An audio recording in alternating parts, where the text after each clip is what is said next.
Welcome to Wrestling Roundtable Radio. I'm Eric Santamaria, the host. Been working in wrestling a little over 6 years, doing a lot of things, a variety of things. And I'm, as I mentioned, hosting the show, Wrestling Roundtable Radio. The number to call is 347-857-4647. Got a lot to talk about, and we want to hear your thoughts and questions. In the meantime, please visit WrestlingRoundtable.com. If you get a t-shirt or DVD, DVDs of Pro Wrestling Respect, off of WrestlingRoundtable.com, you'll get a free Mystery Independent Wrestling DVD while supplies last. And holidays are coming up, or wrapping up, I should say. Christmas this weekend, and there was Hanukkah, and whatever the hell else you might celebrate in the winter solstice. So you probably did some shopping, I would think. Maybe you're doing some last-minute shopping. Whatever you do, if you're going to get anything, please give it through our Amazon store. You can get the link at WrestlingRoundtable.com. Joining me right now is Will Brooks. Hello, Will. What's up, Eric? And to all our fans out there, I want to let you guys know that our new feature is every Monday night during Monday Night Raw, I will be in the chat room. So if you guys want to hang out, talk to me while we, make fun of Monday Night Raw or whatever's going on lately in wrestling, please join me. Or enjoy it. It seems as if a lot of people did, and I believe they did their highest rating in several weeks. It seemed as if they were doing a 3.1 forever, but they just went up to a 3.27 or 3.2 something or other. So it seems a little interest in the TLC pay-per-view, which we will be talking about a little later on.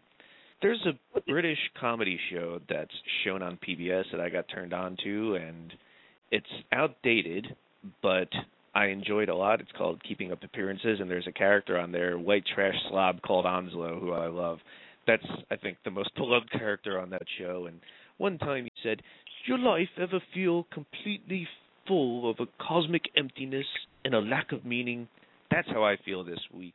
Well, I missed the big winter solstice last night, and it's non-wrestling, but I wanted to hear your thoughts about it because I saw on Facebook that you saw it, and if I had known, I would have stayed up and witnessed the event. That won't happen again for like another 1,000-some-odd years. How was that? It was really beautiful, man. It was really nice. It was just too cold for me to enjoy the entire thing. I kind of just watched it, like the tail end of it, when it was covering up completely. But then I checked my window a couple times, but it was too cold to stand out for too long, man. I don't mind the cold so much myself, so I probably would have enjoyed it a little more had I remembered to stay up or been aware. Well, I wasn't wearing pants, man, so, As usual, right? Yeah, basically. Just reminding you people, there's more to life than wrestling. Also going to bring on Rodney LeConte. Hey, yo, Rod.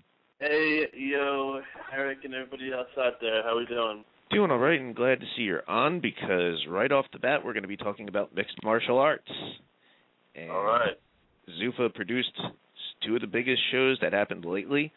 A huge one. Well, actually, they were both huge, but the main branch, UFC, presented UFC 124 from Montreal a few weekends ago.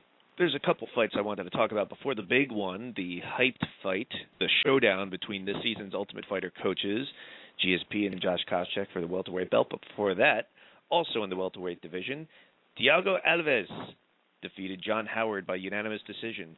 I saw Thiago Alves get dominated by GSP last year at 100, taken down at will, it seems. GSP just dominated, laid and prayed on Thiago Alves. Laid and prayed actually kind of sounds like something a priest does to little boys. But anyway, Thiago Alves seemed to make a much more impressive performance this time, dominating John Howard. What'd you think, Rod? Thiago Alves looked really, really crisp in his stand-up. He was moving around.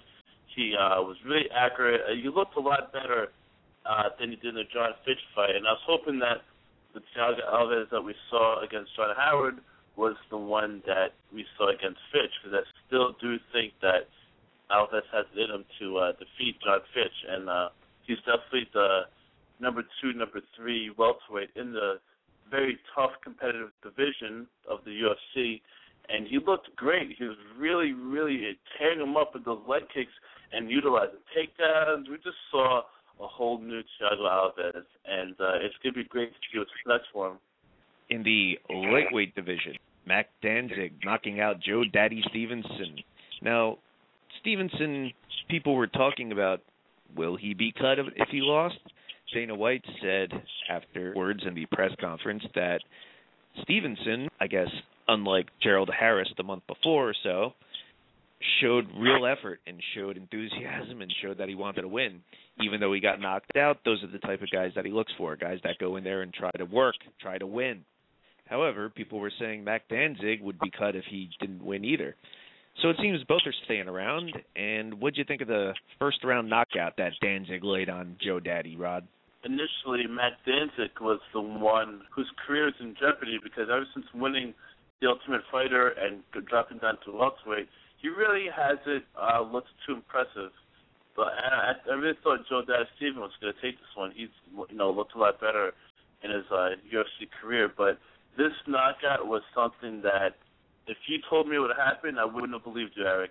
That Matt Danzig knocked him out. It was a left hook. He backed him up, and it made me stand up. And I'm happy about Danzig's win. I'm happy for the guy. For some reason, something about Stevenson, I guess maybe it's the guys he faces that I always am rooting against him. This win made me really happy, and it was a hell of a knockout. Hell of a panelist is Jay Aletto. Welcome, Jay. How you doing, Eric? I just turned on the live SmackDown, the DVR edition for myself, so I'm going to be watching that while I talk to you guys tonight on Blog Talk Radio. Seems as if they're chatting about it in the chat room right now. Cena just kissed Vicky Guerrero, I heard. Wow, it sounds pretty disgusting. Or hot. Depending on your taste. I'm not saying either way. Let's get back to 124, though. Stefan Struve in the heavyweight division. TKO victory over Sean McCorkle. Struve, the giant of the heavyweight division. 6'11". Pretty impressive size. Does he have the skill to match it, Jay? It seems as if this TKO win certifies that, but what's your opinion? I think he does. He was very patient against McCorkle. McCorkle was dominating him in the beginning, and I thought it was going to lead to maybe a submission victory or something like that. But he weathered the storm, man. He's just very patient. The sweep was beautiful. He swept McCorkle and finished him off.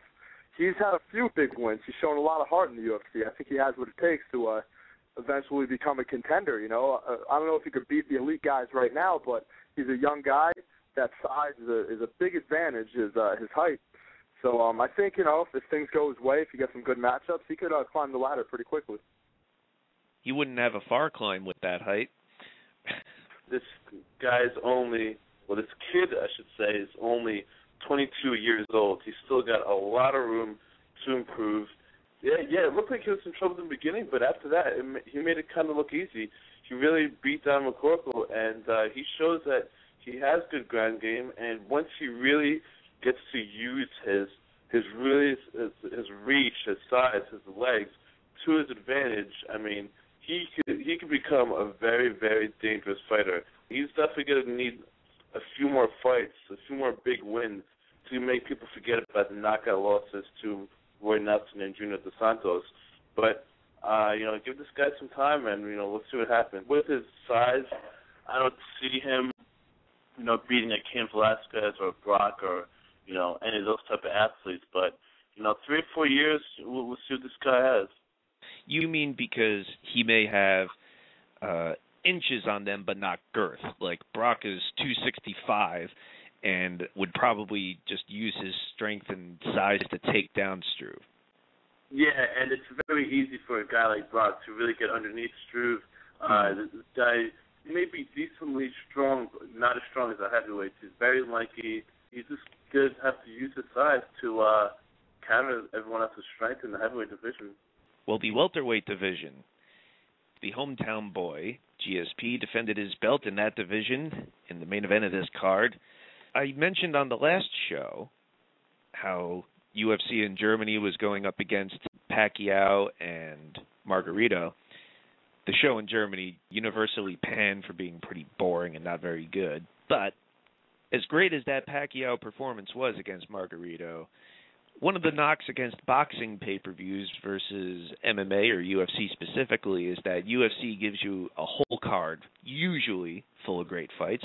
Certainly Zuffa did with WEC, but we'll get to that in a little bit.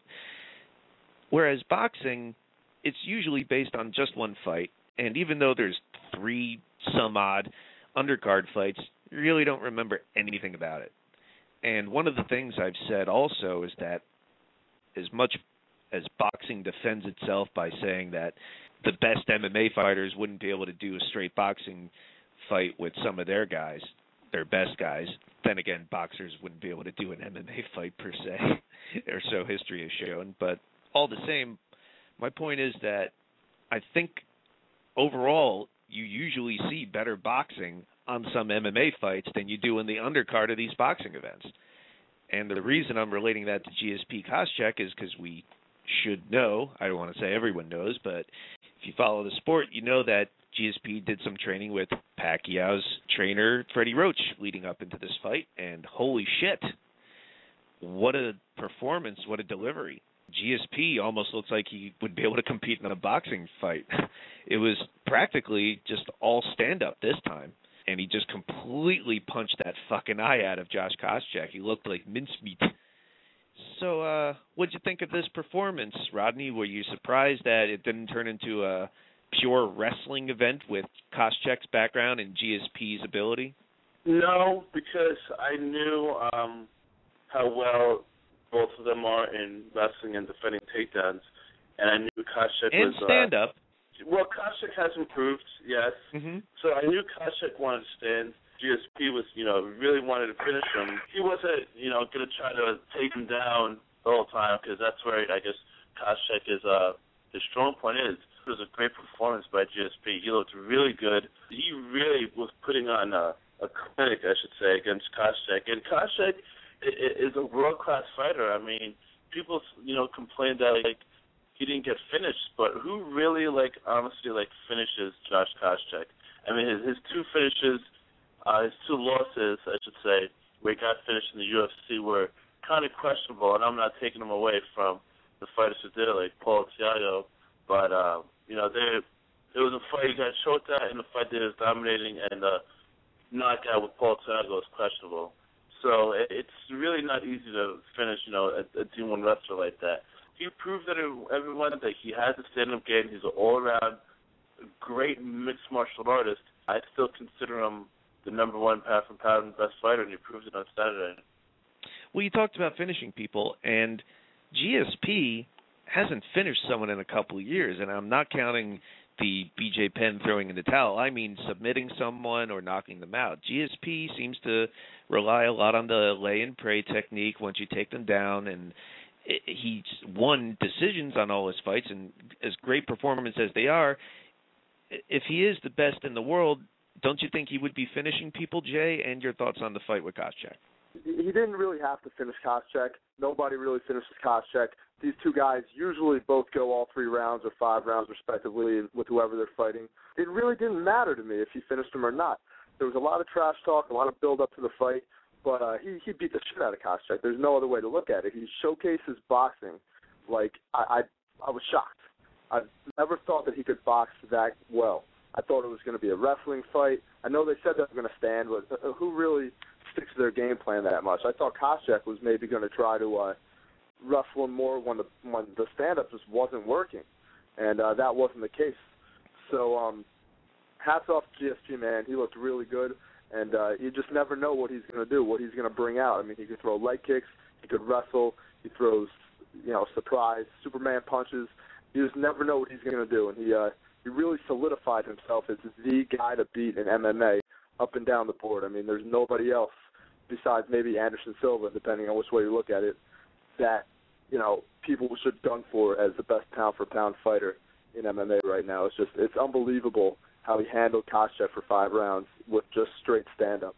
Well, Anderson Silva was a name brought up again after this fight. Yet again, people pushing for the GSP Silva fight, and as much as Dana White always says, well, we're getting closer and closer and closer, then it just seems more and more lined up. Will Brooks, you just mentioned before we went on the air how the newly anointed BJ Penn John Fitch fight is going to be for the number 1 contendership for the welterweight belt, but it seems as if they're pushing for Jake Shields and GSP in their Toronto debut show at the former Sky Dome in the end of April.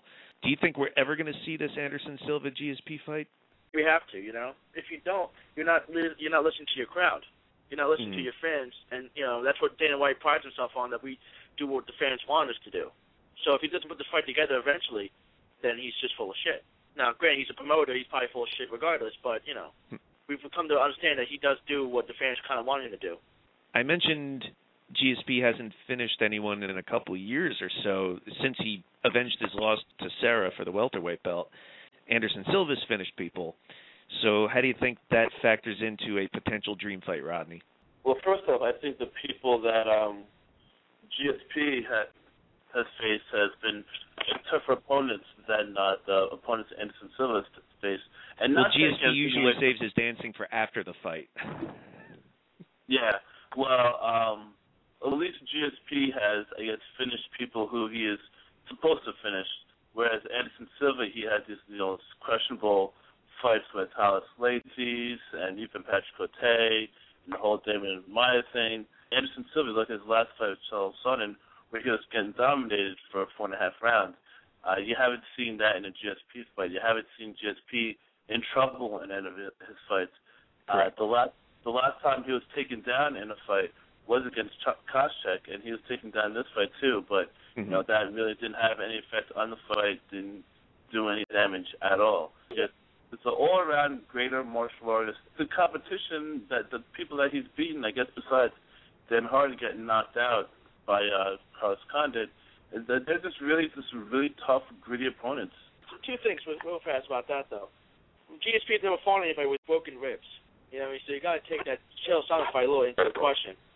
But also, I was at the Dan Hardy GSP fight, and I think GSP could have finished him if he wanted to. I don't think he wanted to. I think he enjoyed beating his ass.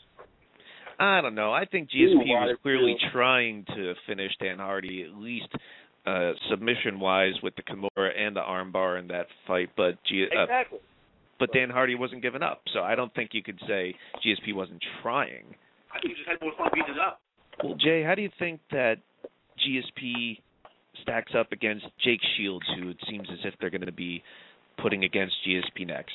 It depends what Jake Shields we see. I mean, when we saw Jake Shields the last time in Strikeforce, he was extremely dominant. When he fought in the UFC, you could tell maybe the weight cut was getting to him a little bit. He wasn't as dominant. He, in my eyes, he barely squeaked out a decision. The fight was really close with Martin Kampmann. It's a whole different beast, going in there with George St. Pierre, man, who's obviously the best in the game. GSP will win the fight if it happens, but it could go either way, honestly. Who knows? It's tough to call because we haven't seen much of Jake Shields in the UFC yet. So I'm really not sure which way it's going to go, but if I was guessing, I'd say GSP. Well, we're going to cut weight right now when we go to Zuffa's last show, which happened this past Thursday, live on Versus. WEC's debut in Phoenix ends WEC.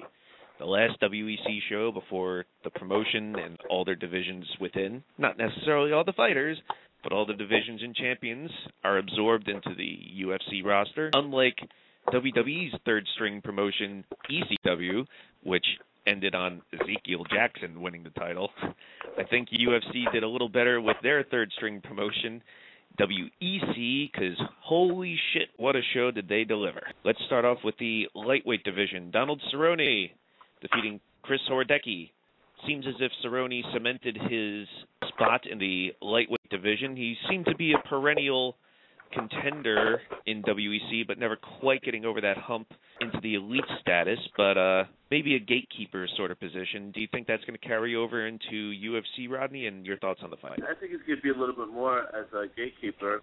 But for the WEC lightweight title not too long ago, he has great submissions. He's a great fighter. He's one of the most exciting fighters to watch. And he's got a gimmick.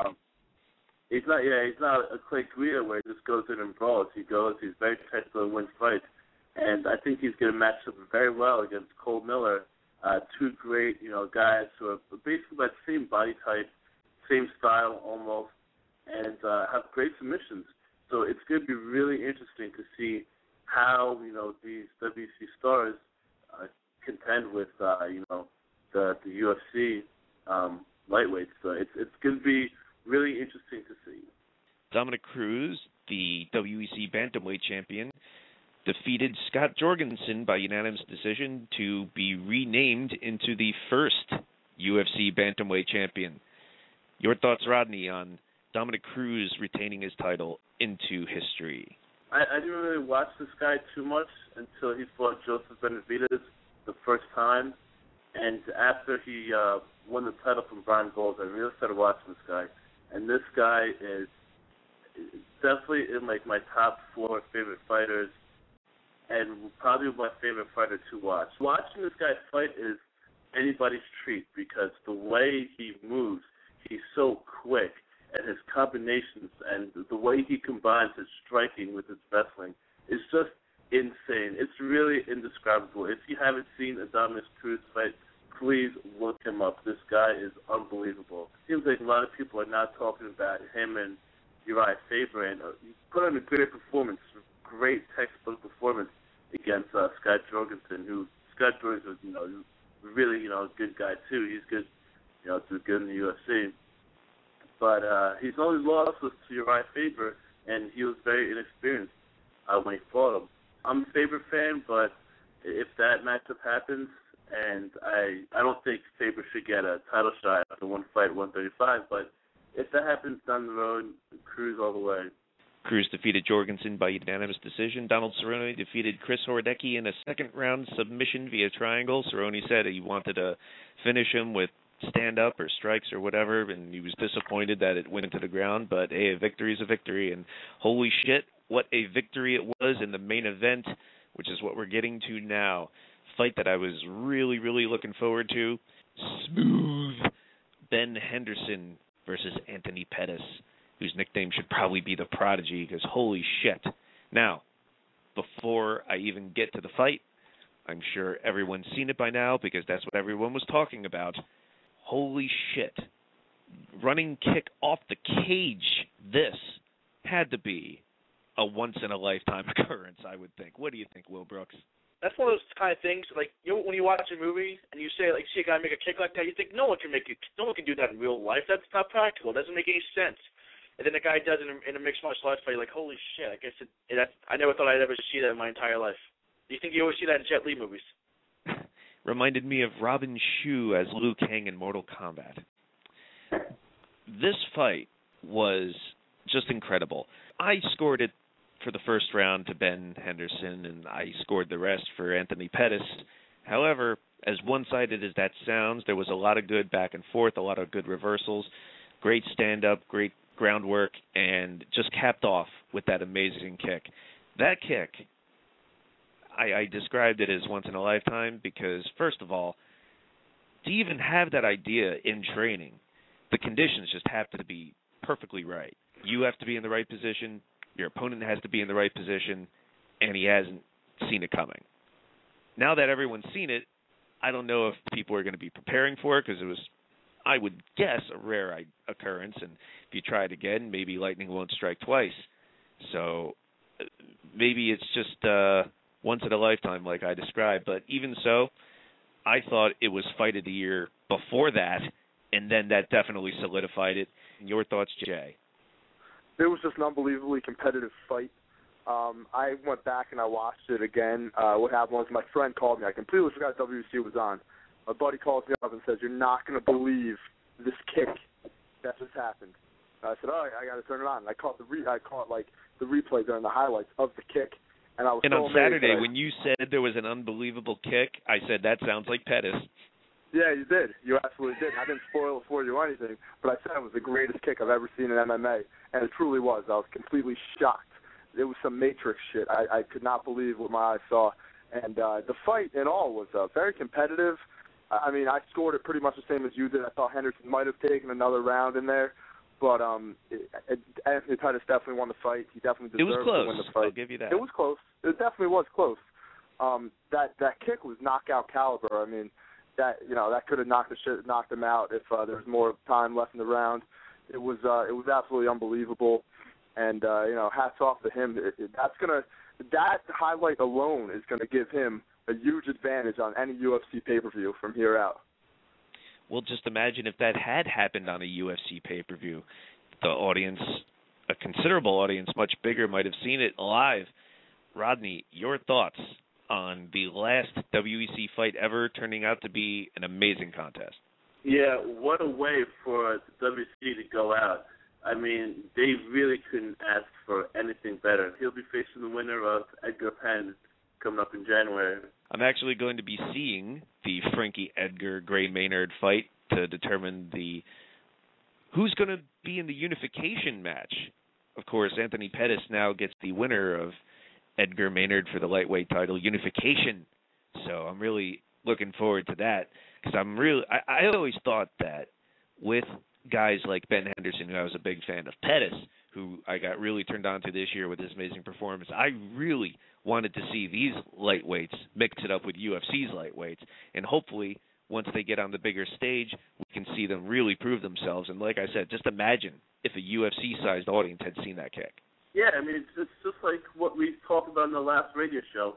Imagine, the great fights, the great cards that WC has, now with the UFC brand attached to it, the UFC audience, and with MMA growing, I really think that, these great fights and these exciting fighters and highlights like the Pettis kick is really going to take UFC to a whole new level. It's really going to be hard to compete against UFC like it wasn't already, but now it's pretty much it's going to be no competition once they make stars out of these lighter weights. All right, so hopefully you stick around. I was wondering if maybe you'd be getting back to work on the Grappling Kings. How's that coming along? It's pretty good. I'll be starting it for the third time. Pretty much. Things have been good. I've been busy working on video promo for a rapper that I've been working with. This guy Heathen. Just finished that over the weekend. So now I can get back to Grappling Kings, and hopefully, nothing comes my way until March at least. I have nothing booked till March, so hopefully I'll get a lot done in 2 months. Making it on a Mac, I hope. I'm hoping too, Eric. I'm hoping too. Well, are you? I didn't buy a Mac. So I thought you started it up again. I did, but I'm just gonna have to transfer whatever I have over once I get the Mac. That's such a mistake.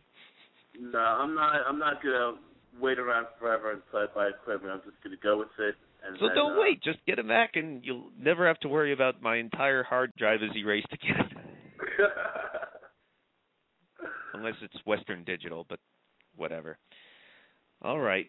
Speaking of documentaries, the one that I'm working on, Wrestling Road Diary, should be out in January. Sorry it's coming out later than I intended, but of course a lot of things going on in the personal life that hasn't been very fucking good at all.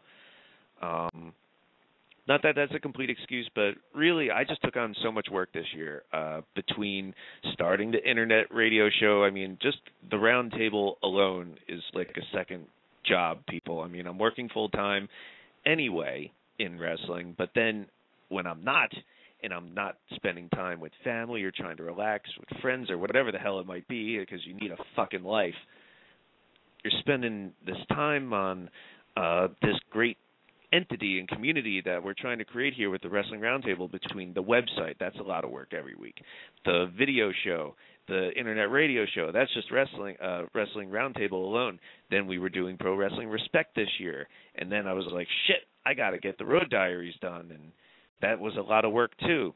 So just a little more time, people. It'll be out soon enough. So like I said, we're hoping for a January release for that. So let's go to some calls. Ryan from Massachusetts, hello. Hey, Eric, what's up? Just letting you know that after all your work, we all do really appreciate what you do for us wrestling fans. Well, it means a lot to hear that. I'm like the hot model that is really good looking, but then the one guy says that she's ugly and that's all she thinks about.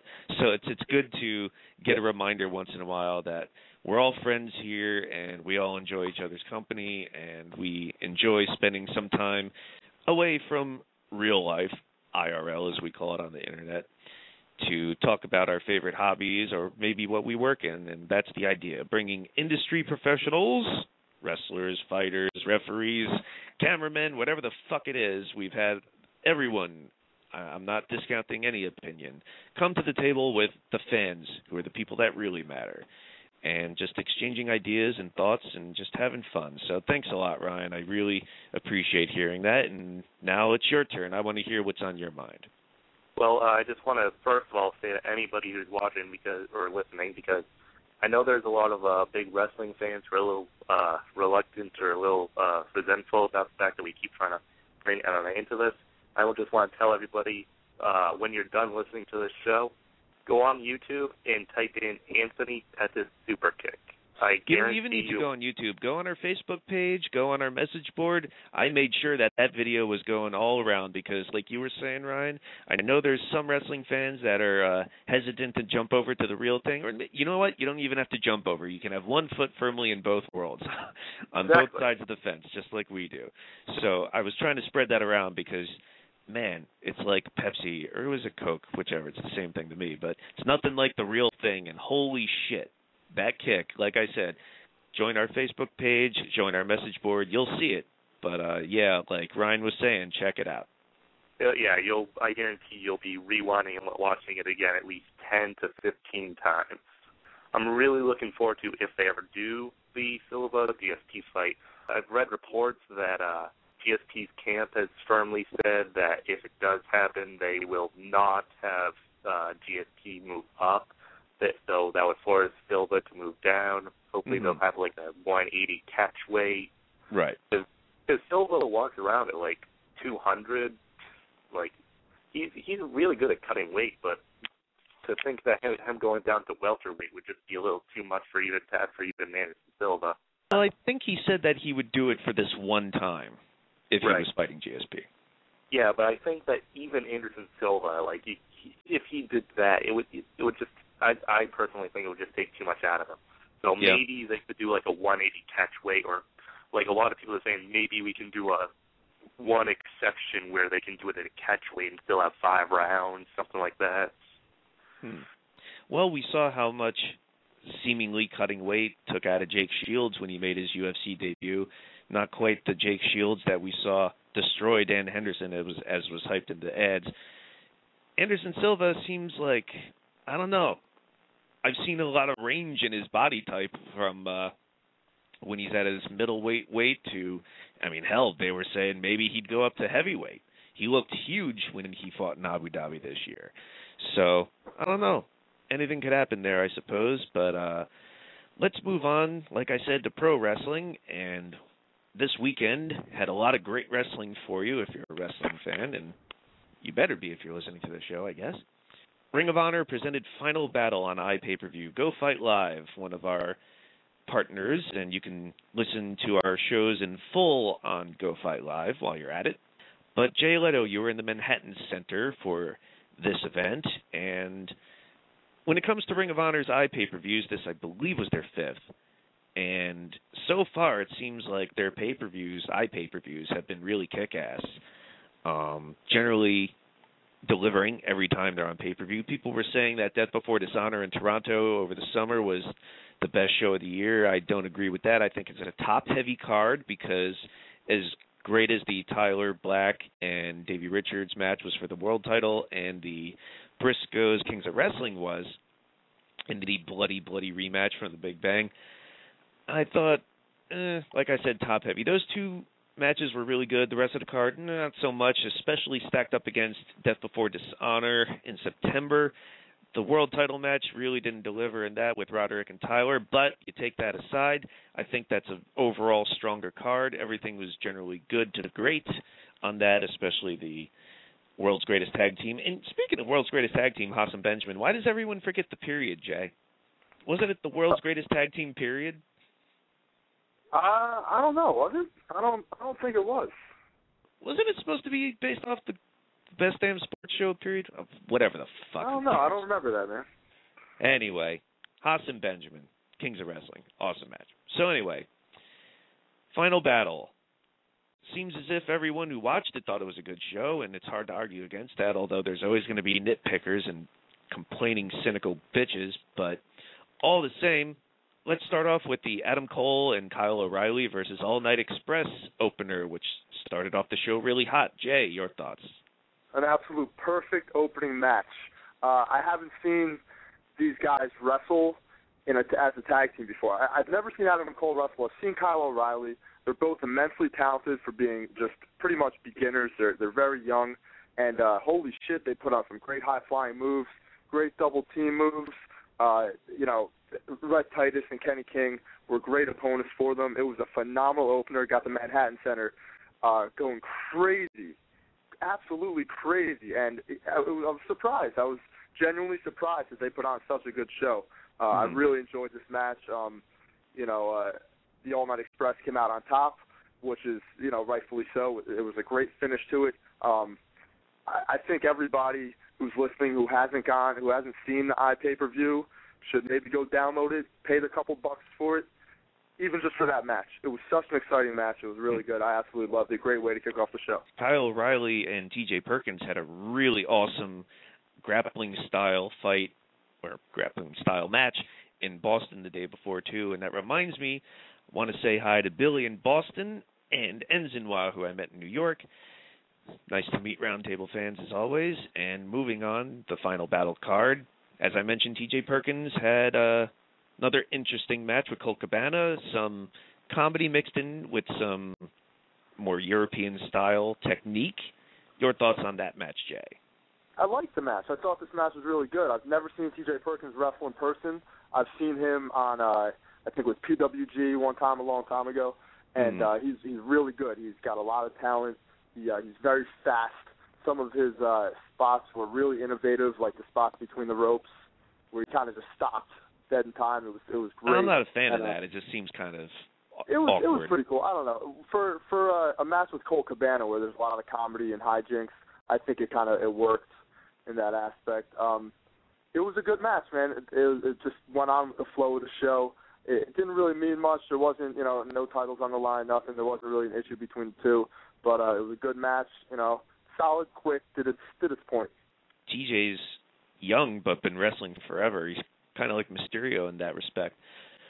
The women's tag match, Daisy Hayes suffered a broken nose the weekend before the Chikara show, but went through with this tag match anyway, teaming with Awesome Kong, or is it Amazing Kong? I forget which, against Serena Deeb and Sarah Del Rey. How'd you think that went? It was good. It was a good performance match. I mean, Awesome Kong. Backhanded compliment if I've ever heard one. Yeah, absolutely.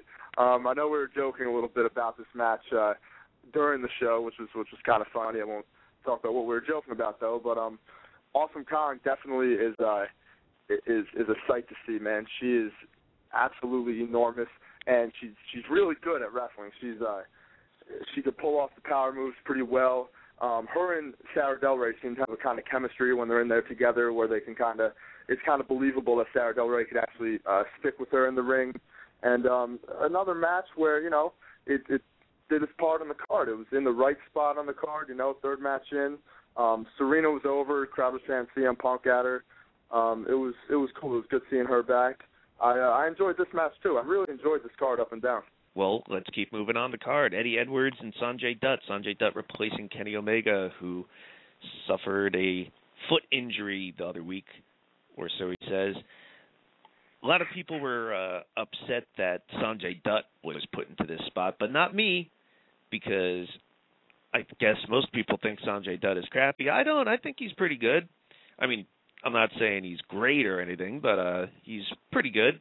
The only thing I didn't like was that horrible hairline that was thinning on his ugly head. But then he showed up the day before in Boston with a shaved head, so I was happy.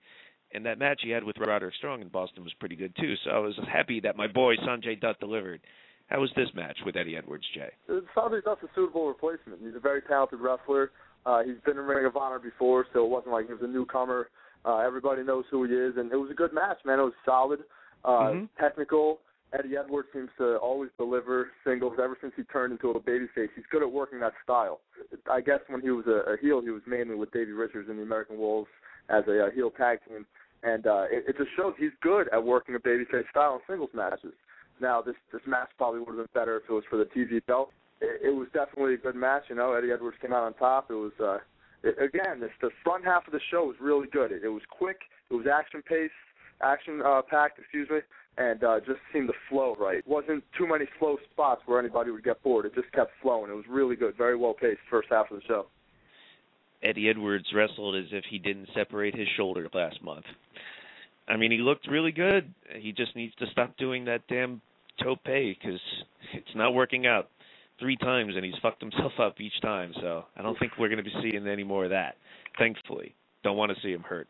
He is going to be challenging for the GHC Junior Heavyweight title in Noah coming up next month in Japan. So good for Eddie Edwards, getting a lot of work in Japan, touring over there a lot. The TV title that he lost in Louisville to Chris Daniels was not on the line.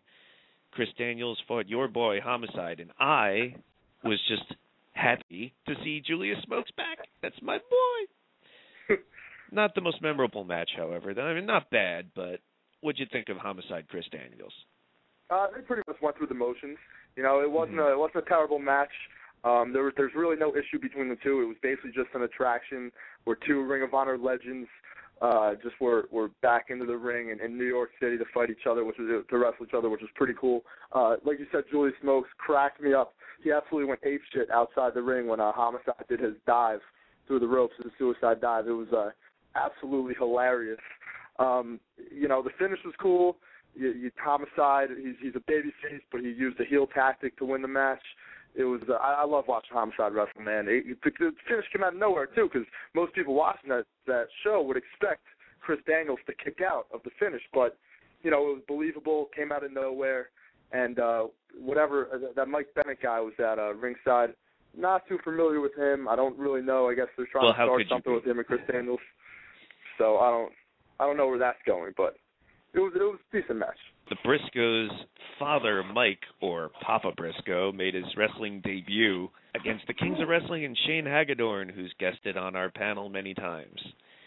And surprisingly, getting a lot of heel heat, the Briscoes were. I don't know if it's because it's stemming back to the time that they broke up the Motor City Machine Guns Kings of Wrestling match in New York, a ill-advised finish, or if it was just backlash on the whole old man wrestling gimmick.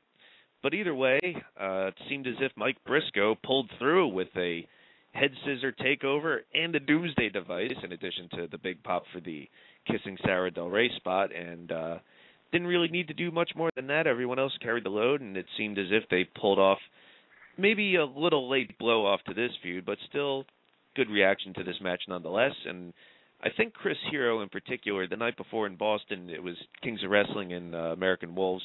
I'm probably in the minority here, but I thought that match in particular in Boston, Chris Hero never looked better. This match wasn't necessarily about that, but still decently done, put together match. What do you think, Jay? I have to agree with pretty much everything you said. This match was another match where it was just kind of an attraction on the card. You know, you knew there was going to be gimmicks involved and hijinks and stuff with Briscoe's father. And he was a trooper, man. He really went out there and he took some shots. He bumped a couple times, you know. He did a great job. I was really surprised how well he did, how well he adapted to being in the ring. It was a good match, man. It was a good blow-off to the feud. Hopefully it is a blow-off. I think it is. Yeah. You know, full circle. It's been a year since Final Battle when their feud started. And the Briscoes came out on top without having to win the belts back and all that stuff. So it makes sense. They got their retribution on Hagedorn, and it ties in the HG Net show as well. It wasn't all about, you know, the big pay-per-view shows. It tied that in big time. So that was a huge part of this feud, and that works. That's how these pay-per-views should be handled. You know, you have to tie in the DVDs and the HG Net show. So I thought it was a really good job, very well booked. Just a great feel-good moment to see the Briscoes' father in there and getting retribution for his sons. The only thing that would have made it better is if Shane Hagedorn's testicle popped out this time, too. Davey Richards challenging champion Roderick Strong. Long fight and really hot finish, or I should say really hot near falls towards the end. But some people upset about the result. Some people think that Davey Richards should have won it all year. Is it another case, Jay, of putting the belt on someone too late, or I guess not in this case at all, Roderick retaining? What do you think of the whole Davey Richards-Roderick Strong affair? I think Davey Richards should have been champion a long time ago in Ring of Honor. He should have been given the opportunity. they've waited too long already. But, you know, chances are it's going to happen. Everybody knows it's going to happen at some point. And this would have been a great night to do it because they put on an absolutely excellent match. The crowd was ready. There were spots that could have been the finish, and everybody would have been ecstatic and happy. But, especially on that shooting star press spot. That was it. Yeah, that was the spot. That should have been the end of the match right there. I would have called the finish right then and there. If I was Davey Richards and Roderick Strong, I would have said, fuck this. Let's just do business for ourselves and do this the right way. But you can't do that. It was a good match, man. I think everybody or anybody who's listening right now who hasn't watched Ring of Honor, this match is pretty much what Ring of Honor is about. A lot of near falls, a lot of drama. Some of the stuff is extremely hard to believe, but you know there wasn't a lot of selling at some points. But again, I'm just nitpicking. This is another good match on a tremendous show. Both guys delivered. I'm not really sure where they're going with this concussion angle. I don't know if it's a real concussion or not. I don't think it is the way they handled it, but I'm not sure where they're going with it. But you know, I guess we'll see. We'll see what happens in the future. I'm sure he's going to be right back in there as soon as possible, though. Davey Richards, I mean. Well, speaking of concussions, I wouldn't be surprised if Kevin Steen got one at the end of their main event with El Generico, the blow-off for this year-long feud again. Bloody brawl, almost in a TLC style, but we'll get to TLC in a little bit. But Kevin Steen and El Generico, lots of table spots, ladder spots, lots of violence. Fitting end, I would think, to this feud, and Kevin Steen's going to be away for a little bit.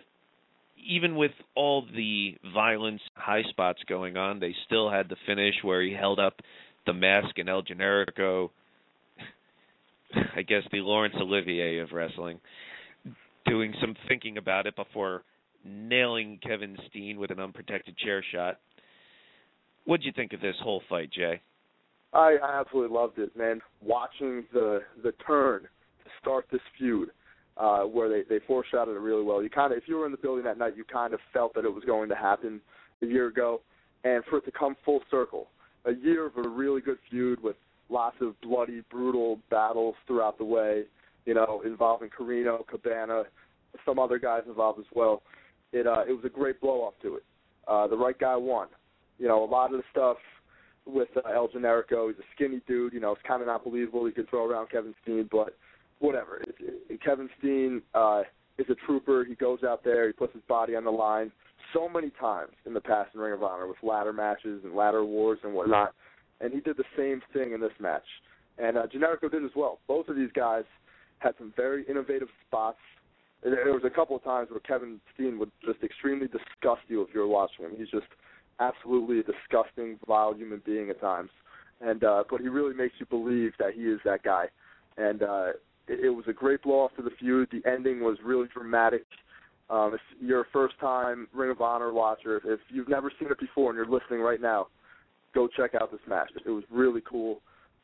Just a hardcore match for the ages. They say it was unsanctioned, but obviously there was referees involved and yada, yada, yada. But that's just nitpicking yet again. Great match, great blow-off to the feud. I'm just curious to see where they're going to go with El Generico from here because he's been tied to Kevin Steen for so long. What's next for him? You know, that's where I'm nervous for what they're going to do with Generico next. But either way, great feud, great finish, and a great show overall. Was it the best hardcore style match of the weekend? Because obviously the next day was TLC. We'll discuss that in a little bit, although obviously one had blood and the other didn't. Lots of blood at that. But before we get to WWE, let's bring on Jason from Brooklyn. Hello, Jason. I love the Death Before Dishonor. It was hardcore, and I agree they should have gave Davey Richards the belt a long time ago. I enjoyed it. Were you at the show? No, I wasn't at the show. But I did watch it. I enjoyed it. Well, being in Brooklyn, I thought you might have gone. But, of course, sold out Manhattan Center. So we're going to move on to WWE. And for that, going to bring on Will Vafides. Hey, I just got out of work. How was the rest of the show then? It's been good so far. We've covered the shows that went on this weekend, or past couple weeks, I should say, UFC, WEC, ROH, and now we're going to do WWE TLC. And one of the ones I wanted to mention right off the bat was the Sheamus-John Morrison ladder match, because a lot of people, especially on our message board, were talking about how good that was. I could see that. I enjoyed it a lot. I liked a lot of the innovative spots in that match and a lot of the psychology. However, I'm glad that John Morrison won, because one thing that's been annoying me for a while about the way people talk about him is this Shawn Michaels talk. He reminds me of Shawn Michaels, not just the fans. Jim Ross even says it. And okay, I get it. He's a high-flying cruiserweight style guy who does the cocky, sexy thing with long hair. Okay, great.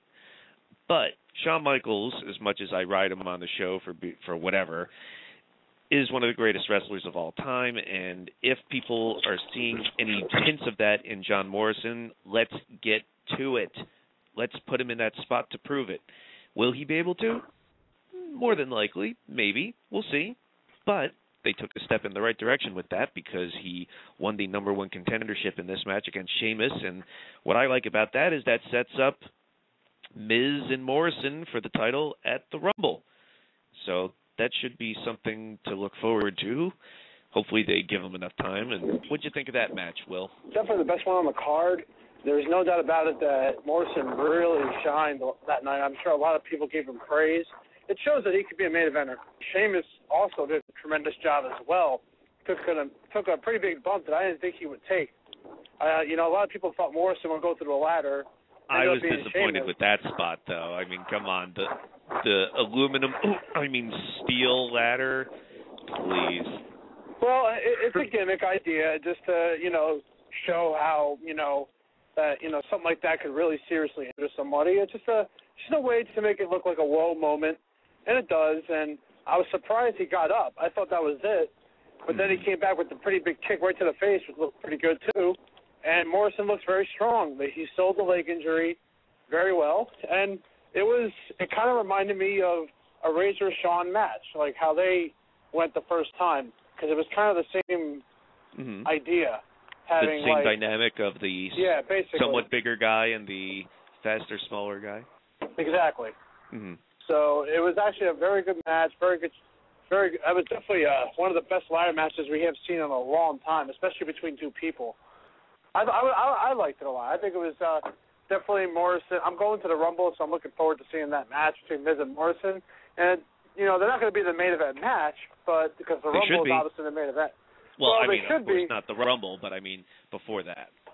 But it's a safe pay-per-view. I mean, it's a way to give Morrison a title match on a show that won't feature them as the main event as far as the main match. Mm-hmm. So it's a safe way to give Morrison the shot, and it puts two guys who were in a tag team together, probably one of the best tag teams we've had in the last 5 years, I would say, and, have them feud against each other. And they could use the Shawn Michaels, Marty Jannetty gimmick. They could do a dirt sheet. It could be some good comedy, and Morrison could actually probably be who he really is, not really scripted lines that he's been given. All right. Well, his partner, The Miz, defeated Randy Orton in a tables match. Orton, some are under the impression, was dethroned as champion because of his nagging injuries, although if that were the case, I don't think he'd be wrestling as much. But they have taken him off a lot of shows, and he hasn't had his heaviest schedule. But whatever the reasoning is, Miz being champion seems to be the right thing to do right now. But how'd this match turn out, Jay? Miz's first title defense on pay-per-view. It was good. I mean, it was as good as you could expect it to be. With table matches are always kind of focusing on getting the guy through the table. It kind of slows the match down a little bit at times. There's a lot of spots that need to be set up. So it was funny when Miz initially won the match, where Alex Riley went through the table, and then the Miz knocks out Orton and just drags Orton over to the table, wakes up the referee and points at it, and the referee sees it and calls for the bell. It was funny. Yeah, it was a good ending to a match, I think. And that's something, if I could just say generally about this show, is they had a lot of good endings. I feel like they blew their load on a lot of good endings in one night. That's something where I don't necessarily enjoy these gimmick pay-per-views. But back to Miz and Orton, it was a good way to keep heat on the feud, because it's going to keep going on. There's going to be another match down the line. I don't think Morrison's going to win the belt from The Miz at Royal Rumble. So I think it's very possible that these two are going to stay tied together throughout the weeks, even while Miz and Morrison are feuding. Randy Orton's still going to be involved. So some way or another, it's going to lead to another match down the line. WWE's youth movement continues as Edge wins his 10th world title. Oh, sorry. Anyway, in the TLC match, World Heavyweight Champion Kane, Alberto Del Rio, who I'm a fan of, Rey Mysterio, and Edge. Bill Treadway, who writes recaps for us on WrestlingRoundtable.com, along with Zach Fellows. And now that I'm mentioning that, if you want to write recaps or guest columns, even if you're recapping a show someone's already else recapped, don't feel restricted. If you want to write anything for WrestlingRoundtable.com, please send it in to WrestlingRoundtable@gmail.com and check for your article or column or recap to be printed. Anyway, Bill did not like this TLC match, Edge winning the title. What'd you think, Will? Well, what else were you going to do? Keep it on Kane. Why not? Mysterio, because it's getting a little played out. The whole storyline with his father disappearing really did not catch anybody believing in the actual storyline. It was, Kane. Are you saying Edge jumped ship on jumped sides on his war on stupid?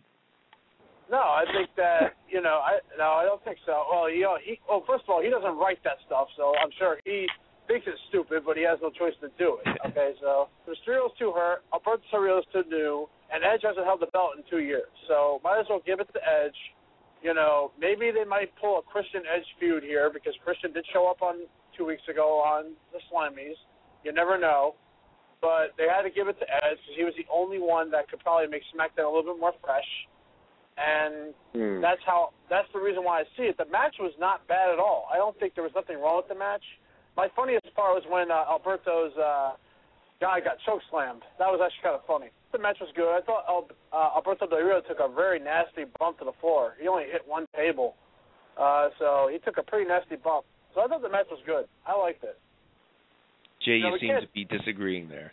Yeah, Alberto Del Rio should have won this match. I thought it was a perfect spot. If they're going to do a fatal four-way match, where they obviously changed it a week before the show, that leads me to believe that for some reason they didn't want to have either Kane or Edge lose the match in a one-on-one. There was really no reason to make it a four-way match if one of those guys are going to have the belt. I really thought this was Alberto Del Rio's time to kind of shock everybody and come out with a sleazy victory, like almost the way Dolph Ziggler won, where the belt fell and he grabbed it and ran off. This was his time. This was his moment to win, and I think it would have been way fresher than Edge, man. How many times have we seen Edge? It's amazing that it's been 5 fucking years and he's won the belt 10 times. It's absolutely unbelievable in my mind that he has won the belt so many times. It's not really his fault. It's the booking's fault. It's not him. So I agree. I know, man. That's what I'm blaming on. I'm not blaming on Edge. Yeah, the guy has some credibility having the belt. I would like to see Alberto Del Rio. Don't get me wrong. I knew he wasn't going to win it because he's way too new. I just can't imagine him giving the belt that quick. I know his gimmick's getting over. Like Yokozuna and Brock Lesnar were way too new? No, I didn't say that. Sheamus? I'm just saying he's still a little too new. I don't think they're going to give him the belt that quickly. I think he'll win it within the year. Within 1 year, I think he'll definitely have it by then. But just right now, they gave Edge the belt just because I guess they're trying to play it a little bit safer because they don't know what kind of reaction Alberto Del Rio is going to give as far as ratings. Edge might get the ratings up a little bit. I'm just saying. We'll find out with the results after tonight's show. Okay. Yeah, I understand. I understand your point. I just think if you're talking about doing something fresh and new, I think Alberto Del Rio's the guy. His whole gimmick is fresh and new. His just his whole persona is fresh and new, and he would have been a great heel champion no matter which way you look at it. You talk about youth movement, this guy's brand new. I'm sure he's not that young, but brand new. Yeah, he's brand new, but I think he'll be in the main event status against Edge. I don't think Kane's going to get another shot. I think it's going to be Alberto Del Rio getting the shot now at getting the belt. I wouldn't be surprised by that. That would be the right move. Well, no belt was in the main event, which was just a grudge match between John Cena and Wade Barrett in a chairs match. The big blow-off to all this, and the worst part about it is no more Juan Cena. I was really looking forward to seeing that in person. They cut it off too soon for me. but maybe you guys disagree. How do you think the blow-off between John Cena and Wade Barrett went down, Will? You think they could have waited a lot longer before this match would happen. It's a disappointment that they took 6 months and they dropped it down the drain in this match. It's the Nexus just got killed on 2 nights ago.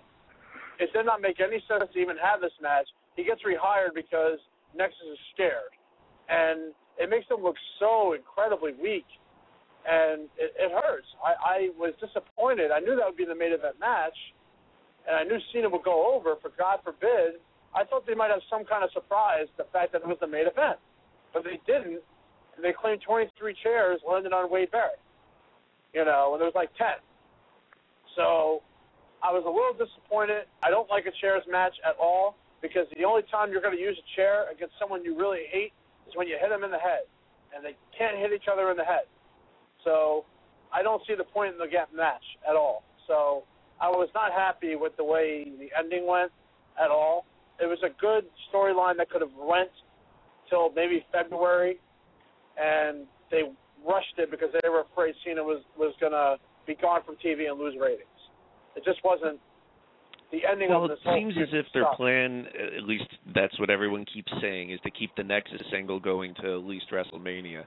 And it sounds as if you're more disappointed that this blow-off happened at this point on a B show rather than, let's say, at a Rumble or a WrestleMania. And I guess after last night they're setting up Punk and Cena at WrestleMania. But before we get to that... That's fresh. That's at least fresh. We haven't seen a CM Punk versus John Cena feud, and he had a good reason to hit him. He gave a good reason, and his slimy speech that he made now makes a little bit of sense, where he doesn't like Cena. And, after the weeks of them interacting when he was doing commentary, it's pretty clear what's going to happen. And I cannot wait to see that if it really is going to go to WrestleMania. All right, last on TLC, Jay, Cena and Wade Barrett. I agree with pretty much everything Will said. This chairs match, it's an awful concept when you can't hit the guy in the head with the chair. That's simple. This feud has been going on for 6 months, and you needed a better blow-off.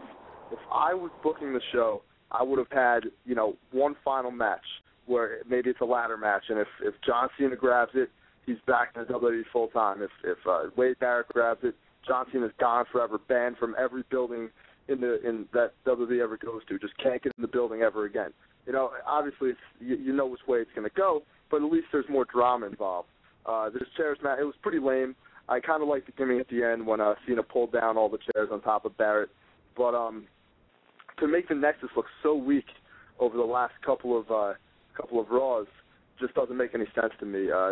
This was a force to be reckoned with just a few months ago. Even at TLC, they beat the shit out of Santino Marella and Kozlov for a little bit to kind of solidify themselves as still bullies and a force. But it seems like they're done on Raw. Rumor has it they're going to show up on SmackDown at some point down the line. But this feud, I feel like it deserved a bigger blow-off, a bigger send-off than what had happened 2 nights ago at TLC.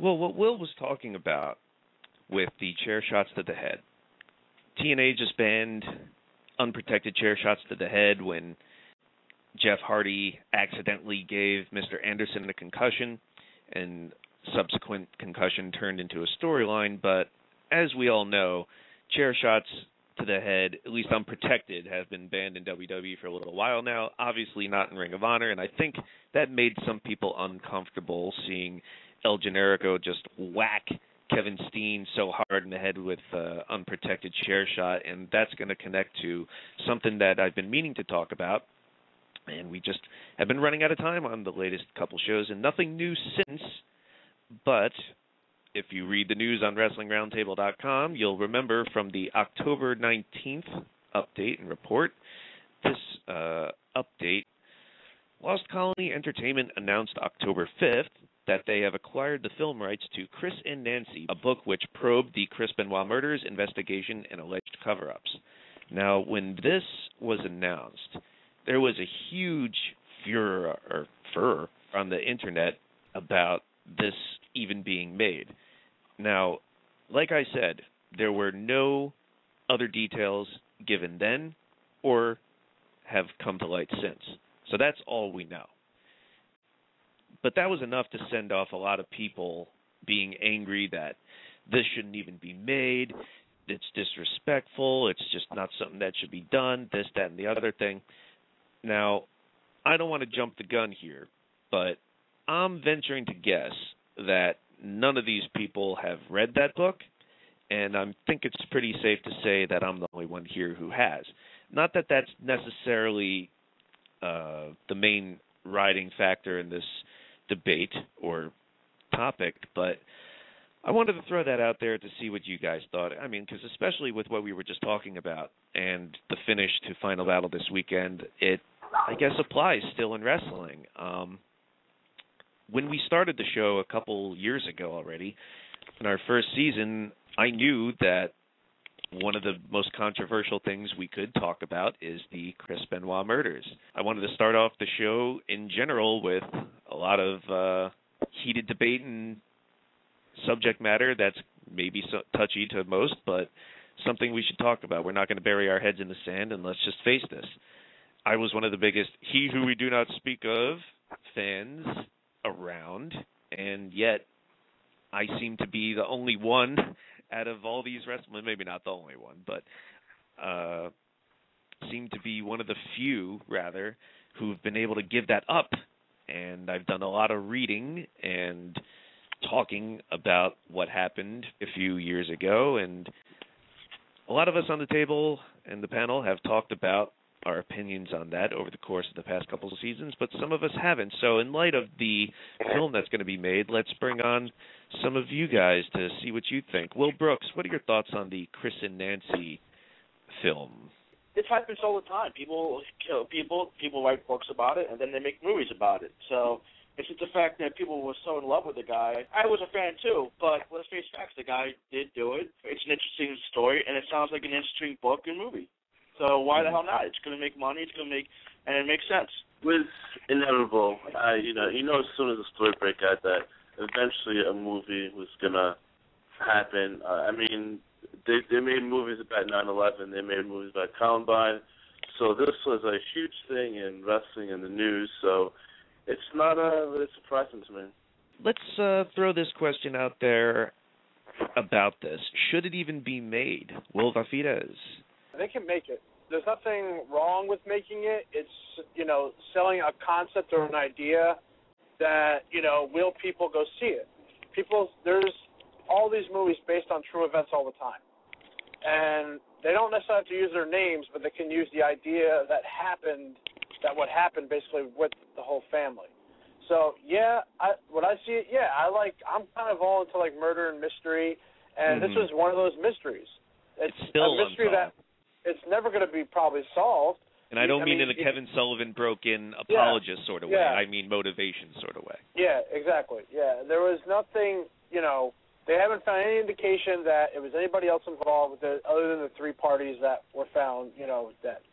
So, honestly, it's a good story because there's mystery around it. There's a lot of suspense in it, and it's a very unexpected crime that not many people saw coming, including friends and family. So, yeah, it's going to definitely make something. It just all depends on who directs it and who stars in it, and it has a lot to do with it, too, in marketing, So we'll see what happens. It's going to probably be a while, but, I definitely would be interested in seeing it.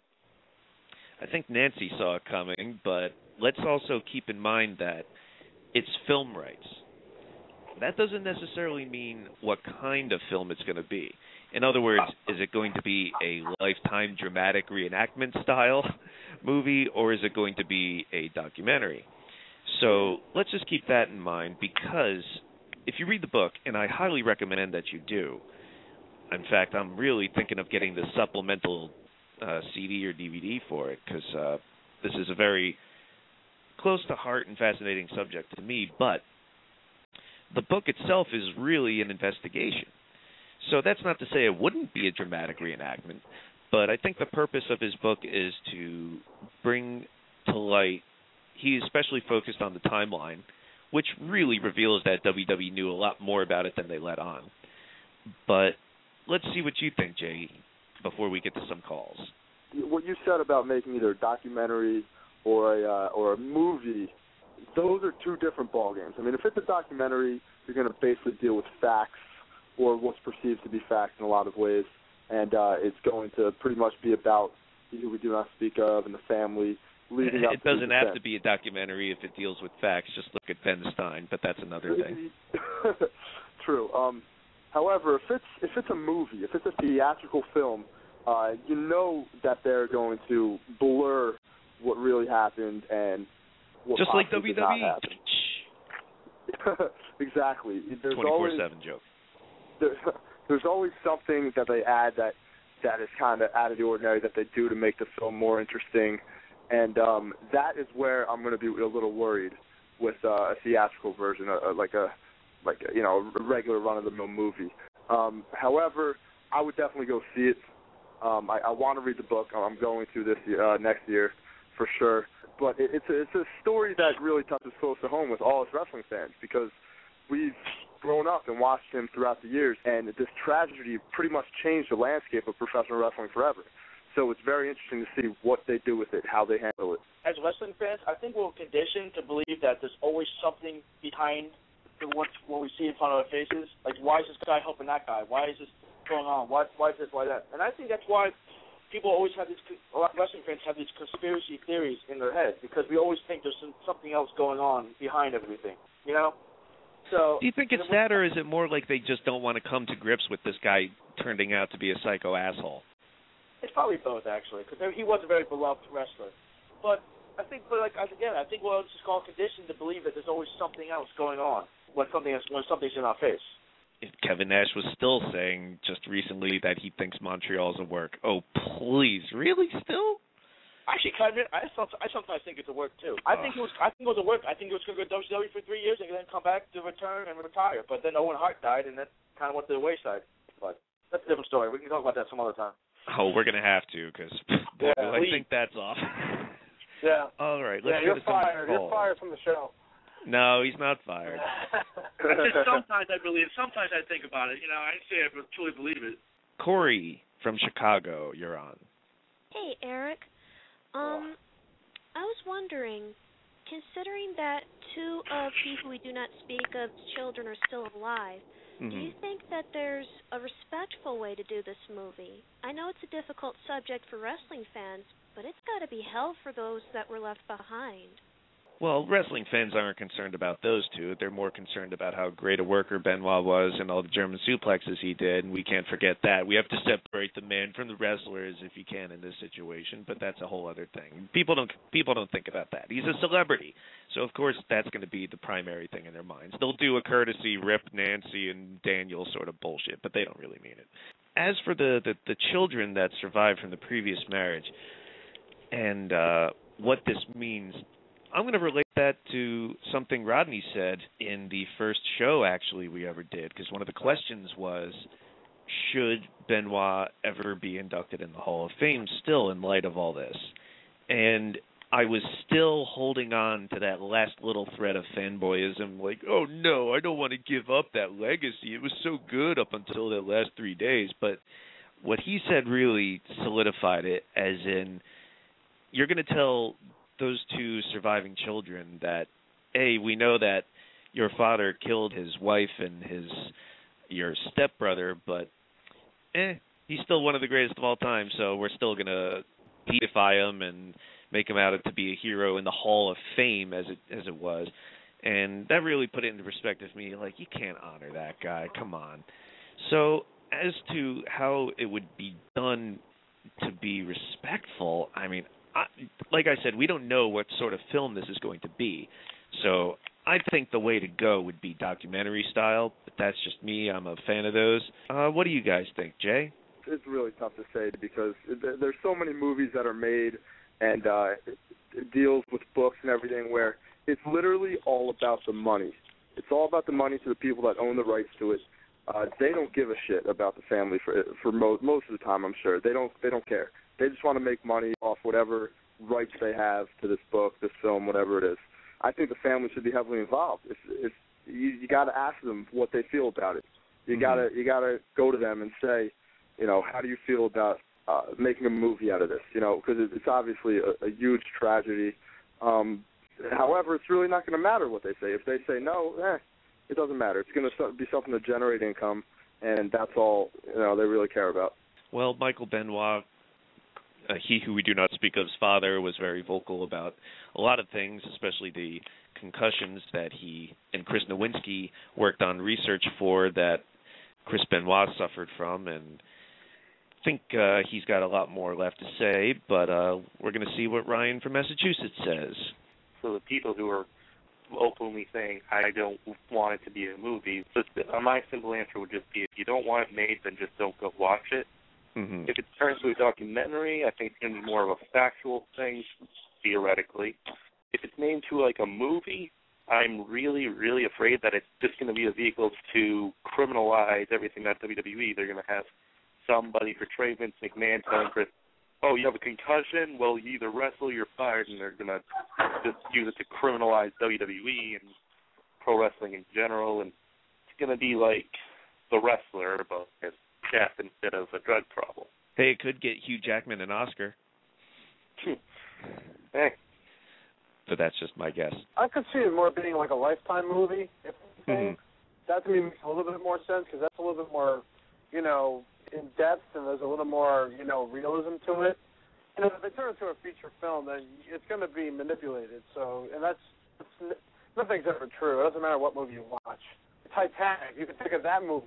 There were some characters who didn't do what they really did on the boat, stuff like that. I don't think they're going to do a documentary. I think they might do it eventually, but it might not be this particular project. Mm-hmm. But I think we'll do it as like a Lifetime kind of film, So that's where I would see him going with it. That to me is a little more interesting, I think. And as far as the kids go, family matters, but it doesn't matter most of the time, and I can tell you that. I agree with Jay. It's really all about the money. I mean, I'd rather see a documentary. I think that'd be really cool, but I think the only people who would really be interested in that would be us wrestling fans. I mean, this was a huge story when it came out, and he was a celebrity. People are going to want to see the movie. It would make more money, and that's what's going to happen. Sucks, but it's what's going to happen. Want to follow up now on show number 46. We uploaded the other month, Best and Worst Debuts, Returns, and Makeovers. Again, something we've been meaning to get to, but just been running out of time, people. There's so much going on in MMA and pro wrestling that we want to talk about on this show. But wanted to expand on that topic or topics a little bit now. I do have to preface this by saying that I think we've stretched the debuts/returns topic as far as it can go. We've done best and worst ship jumps, comebacks, and it's really just other versions of the same idea. But I think this will be the last little time we touch upon that. But a lot more to talk about than we could fit into our time restrictions. So wanted to see what you guys thought, and some of the callers too, on best and worst debuts and returns. Hopefully not repeating ourselves, and then we'll get to makeovers. So starting off with, I guess let's do either best debut or return. By the way, our fan base, our viewers, did a tremendous job on commenting underneath these videos on YouTube. A lot of great ideas, a lot of ground we didn't cover, and that's the point. So if you're going to leave a comment, people, please don't be saying shit like, hey, you forgot so-and-so. Well, maybe we did, but instead of being smart and pointing that out, just say it. Keep the conversation going. We want to hear what you think. Not, hey, what about blah, blah, blah. You throw it out there. We can't cover everything. We're hoping that you can fill in the holes that we miss. So, one of the ones that was brought up was Taz's WWF debut in 2000. Big debut in Madison Square Garden. Not only in New York, a hotbed for ECW, defeating Kurt Angle, the undefeated Olympic gold medalist at the time. Of course, Taz was built in ECW as defeating all these MMA guys and submitting guys with the rear naked choke and having this tough guy image, and he comes in MSG and does just that. So, of course, much like how they debuted Punk in New York at the Hammerstein a couple of years ago on Sci-Fi and fake ECW, they put him in front of the right crowd because that crowd knew who he was from before WWF. So huge pop for Taz, and that was one of the ones that definitely was remembered a lot. But let's see what you guys think. Will Brooks? Ricky Steamboat, 1989 WCW or NWA, whatever it was at the time. And then by and large, you guys put Terry Funk right next to it because he came right back right after that. So NWA or WCW, I guess, at the time. And this was all involving Ric Flair, too, funny enough. Was really hot back then with Ric Flair and Ricky Steamboat having an awesome, awesome series of matches, some of the best matches of all time. And then in the blow-off, Terry Funk comes back and asks for a title shot coming out of retirement. Flair says no, and Funk flips the fuck out. But also, by the same token, I also want to say the worst return, you had to give it up worst return for definitely his Bret Hart this past year. Yeah. And I actually have to thank somebody on YouTube for saying this, 291IKB. He said it. I actually agree with it, so I'm going to let him give him all the credit for it. Someone I read recently describes Bret Hart's run in WWE this year as the Phantom Menace of wrestling. And if you're a Star Wars fan, then you totally understand that. And I think this Bret Hart run, especially that match with Vince at WrestleMania, man, worse than Matrix sequels. Was this the biggest case of overdoing something or what? But I think we'll talk more about Bret Hart's return to WWE when we do our year in review coming up soon in the Season 4 of Wrestling Roundtable. One of my favorite returns of all time was definitely Stone Cold Steve Austin. Just coming back from the neck injury and all the adversity he faced during that time period. Him coming back, and I'm talking when he came back in 2000, and the matches he ran off after that with Kurt Angle and we do not speak of, and The Rock and guys like that.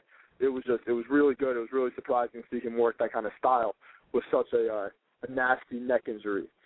Well, this was after the neck surgery. Yeah, I know, but still, I mean, you still have to be careful with that neck surgery. Sure. I mean, at that time, it was pretty new. Like, not all these guys. Like, since then, a lot of guys have had that surgery, and it seems to have worked. But even at that time, it was still new. I'm sure his neck was still pretty tender. One of my favorite debuts was Chris Jericho, for sure, when he came back and interrupted The Rock. The place was absolutely electric when he came to WWE, or WWF, I should say, at the time. And I really enjoyed that. The whole build-up with the countdown clock. You know, I was a kid at the time, so it was really exciting to watch. And I knew him from WCW, and not everybody knew who he was, but most people in the crowd that night did. So I really enjoyed that one, too. That was a great one. I was not a fan of Ric Flair's WWF debut because it was on Primetime Wrestling in front of their little studio audience in Connecticut. And even though it was Ric Flair, one of the biggest names ever, with the robe and the belt, the big gold belt, and it was seemingly a huge deal, I just figured they could have done it a little more grand. They could have done it on a bigger scale. Now, they were hinting at it at SummerSlam 91. Maybe he was not contractually allowed to appear at Madison Square Garden that night, but I think it would have been a little better debut than just showing up on their taped little studio show. I think Ric Flair definitely deserved one of those big sort of arena entrances, maybe even with fireworks or some shit. Something a little more grand. Anyway, Will Vafidez. Yeah, one of my favorite returns, and this has got to be one of my favorite returns of all time, is that TLD came back on TLDWrestling.com and does have a new show coming out tonight. So that's one of my favorite returns of all time. Thank you. Ooh. Shawn Michaels coming back in 2002 was always one of my favorites. You know, I never was a fan of Michaels. He deserved what he got with his back injury. And then when he came back and he was like, you know, he was a little bit of a different character. So I did like that. That was one of my favorites. Brock Lesnar's debut was always one of my favorites, too. The way he came out there and dominated people was just really great, phenomenal. It was done, you know, almost perfectly. You could tell that's like Paul Heyman giving Heyman a little bit of writing credit and getting character over. Yeah, so, he's getting writing credit on his autobiography, too. Yep. Oh, Eric, you're so funny. So I want to see what some of the callers think, but before that I want to throw out two of the worst. Buff Bagwell in the WWF in 2001. Not only was it bad in and of itself, it was obviously also bad on a much bigger scale because WWF set themselves up to have a very shitty first WCW title match, and as big of a pop as Buff Bagwell got to get him that job, in WWF, which of course was from the Raw before WrestleMania 17, where Vince McMahon was simulcast on Nitro and throwing out names, and Buff Bagwell's name got a huge reaction, so they hired him. But I think any WCW fan at the time was kind of dreading the idea of this guy representing WCW in the title match against Booker T. And it turned out to be just that way. I think they were setting themselves up, so this way they could excuse themselves from ever having to fully really put anything behind WCW, but that's another thing. The other thing I wanted to mention for worst debut was Mr.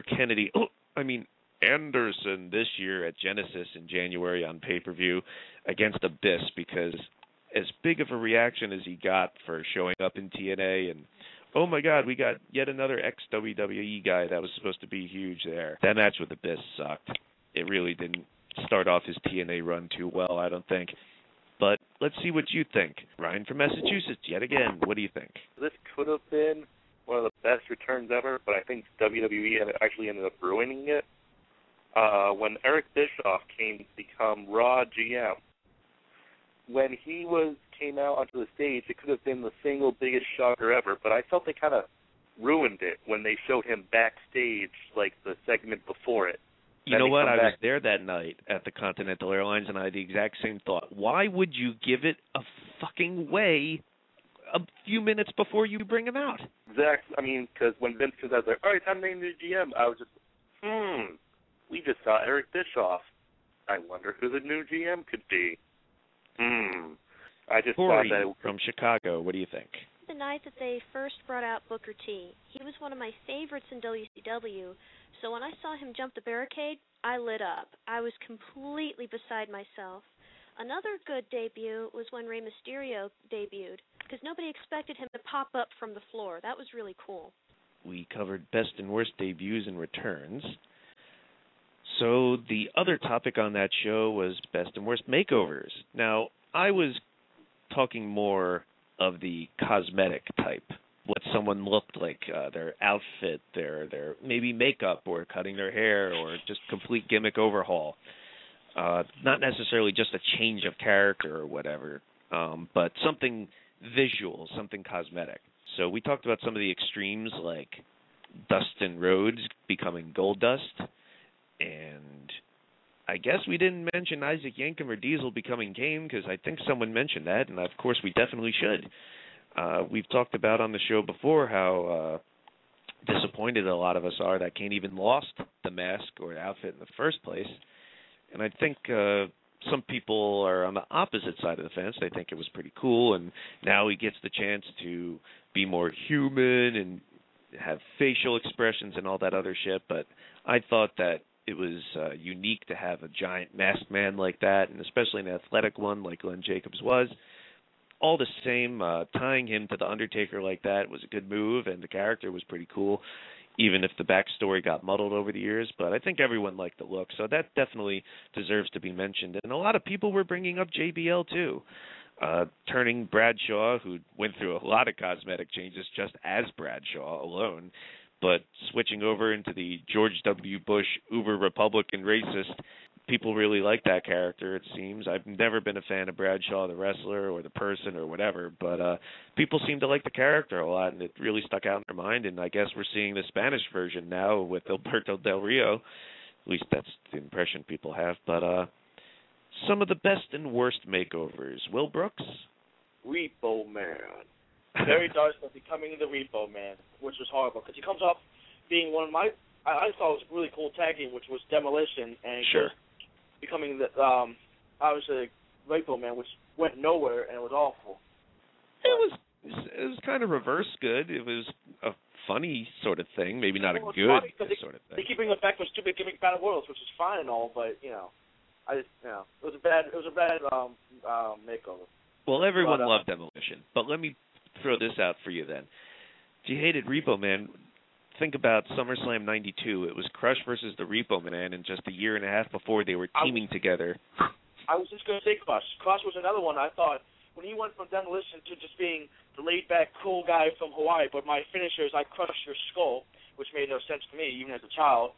And then when he changed to like the evil crush, when he was like, what do you mean it didn't make sense? Could a gimmick get any simpler than Crush? And he crushes people. But if your gimmick is I'm a laid back guy from Hawaii who hangs out on the beach, but my finisher is crushing your skull, like a pineapple. I didn't get it, but I think his makeover from the evil crush, when he was like the Yokozuna and Mr. Fuji and Jim Cornette's like Hitman, I thought that was kind of cool because it made more sense to me. Fatu to Rikishi. I think that was one of my favorite makeovers, just due to the fact that Fatu was really never getting Cheddar cheese bong man ass.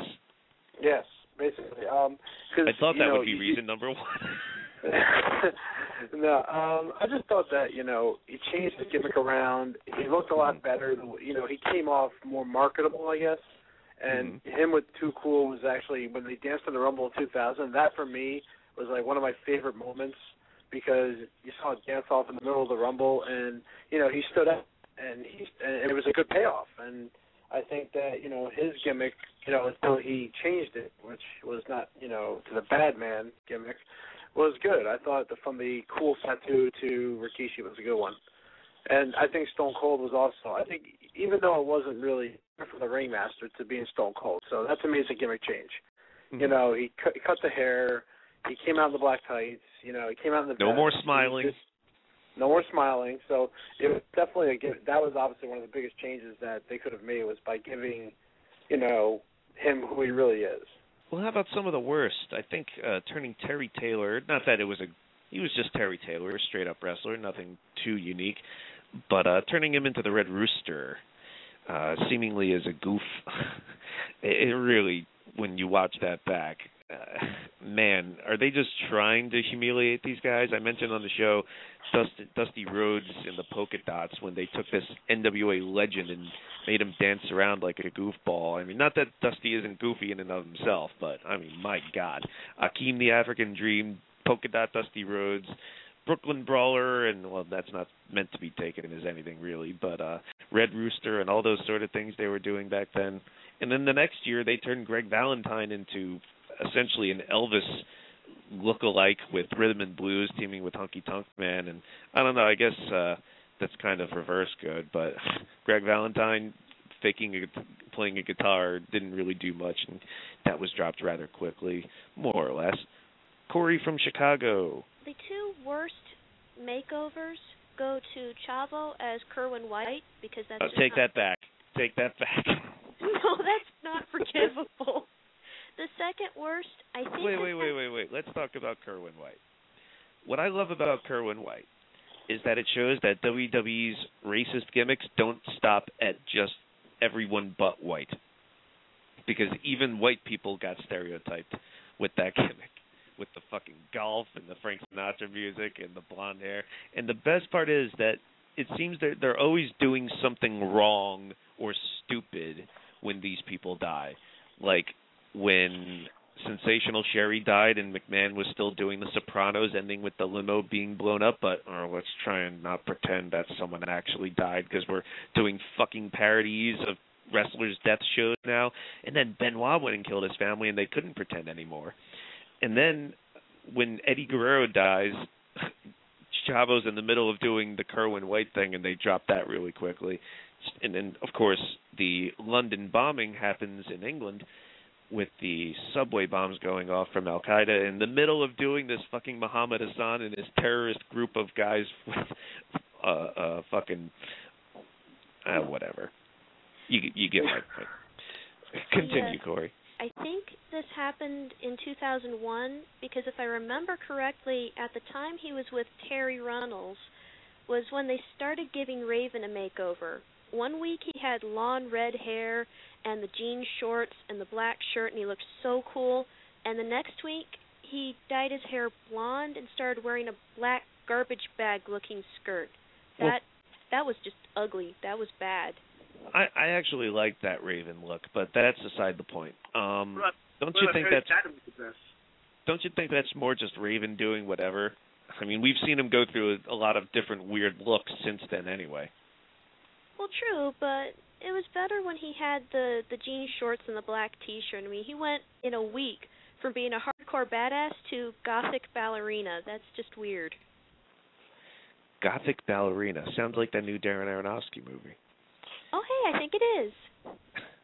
One of the ones I wanted to mention, speaking of Gothic, is Alex Wright turning into Berlin. Berlin we've talked about a lot on the message board, actually, but as much as WCW fucked up everything about this guy's run, now I enjoyed Alex Wright's goofy German dancing to techno shit beforehand, and I think the crowds at Nitro did too, but he had been off TV for a long time, and you almost didn't even recognize him at first. Holy shit. He shaved his head with a V mohawk sort of at the top and sideburns, plus the German Gothic look with the cane and the finger ornaments and the trench coat and the entourage and the translator. It was just a complete look overhaul, and it was really awesome. What they did with it was not so awesome, but let's go to another call.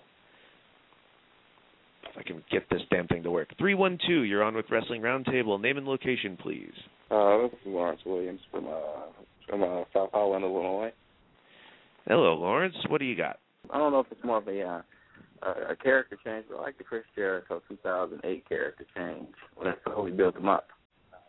You mean when he cut his hair and went to the shorts? Yeah, when he cut his hair and went to like the trunks and he stopped the Y2J BS and just went strictly business. Did you watch the DVD of Chris Jericho? Yeah, I know. I just purchased it a few days ago. He said it's inspired by No Country of Old Men, But the problem is, wouldn't he have been stale then if he kept doing the same countdown, the same thing over and over? He did something that not many people can do, and that's change a gimmick and make it work. That wasn't really bad, as you probably, it may be your personal thing, but I think most people liked it. It's just that you're so used to seeing a guy called Y2J, and that you couldn't handle the change that he was doing, because he didn't do anything wrong. His character was very, very good. That's what I liked about it. That's what I liked. It really shows, the diversity. It really shows diversity in the performer as well. Yeah, I don't think Lawrence was saying, Will, that he disliked it. In fact, I think most people enjoyed Jericho's makeover, and especially how it propelled him into the main event slot, or how he was able to really change around his persona in that last year or so. That's what makeovers are about. And two more I wanted to throw out there were the New Age Outlaws. Someone pointed those two guys out, and holy shit, very good choice, because going from Rockabilly and the real Double J, which was really getting them nowhere, but then somehow you put the Badass and Road Dogg and let them be just complete assholes on TV and wearing South Park shirts, and it worked. In fact, it worked so well that they eventually were put into DX, and then they became even bigger stars. Two of the most over guys in the company, even if it was just maybe for some catchphrases, but still worked. How about the BWO? Well, it's funny that gimmick, out of all the parodies that they were doing at the time, stuck. People you still see wearing fucking BWO shirts. In fact, they were even brought over into WWF when they reinvigorated the fake ECW, and they had a little run over there. It was funny in 1997. I don't know about 2005, but maybe that's just me. How about me, Will Brooks, on the Wrestling Roundtable, shaving my beard and getting a haircut? That's a good makeover. Don't steal my gimmick, man. That's gimmick infringement. I'm going to throw out one more before we wrap it up here, and I think that everyone would agree, at least if you're a straight heterosexual male, that Lita's slut makeover in 2006, ooh. Not that she was bad looking before, I'd never been crazy about the tattoo, but the thongs were always very nice, loved the red hair, didn't take the man voice, but holy shit, when she started slutting it up with that slitted dress down the side or the middle and showing off her big plastic tits every week when she was with Edge in the Rated R Superstar, I really liked that. I don't think she did, but I definitely did. And I hope you enjoyed this show too. This is our last Wrestling Roundtable Radio for the year, for 2010, our first year, and we're going to keep going on into 2011. In a couple weeks, we will be back. We're going to be talking about UFC 125, which I will be going to in Las Vegas, with the big Frankie Edgar and Gray Maynard lightweight title fight. And we'll also be talking about TNA Genesis 2011, their first pay-per-view of the new year. Also hope to be following up on Show 47, Expanded Talk, on the WWF's New Generation era, and the Submission Round 4 Q&A. Both of those topics we did on our season finale for this past season, the other month. We're going to expand on that here and have some more questions than we were able to fit on the air, so exclusive Q&A questions. So for the panel of Jay Aletto, Rodney LeConte, Will Brooks, Will Vafides, and all the callers, thank you. I'm Eric Santamaria. Join us for WrestlingRoundtable.com, and have a Happy New Year. Thank you very much.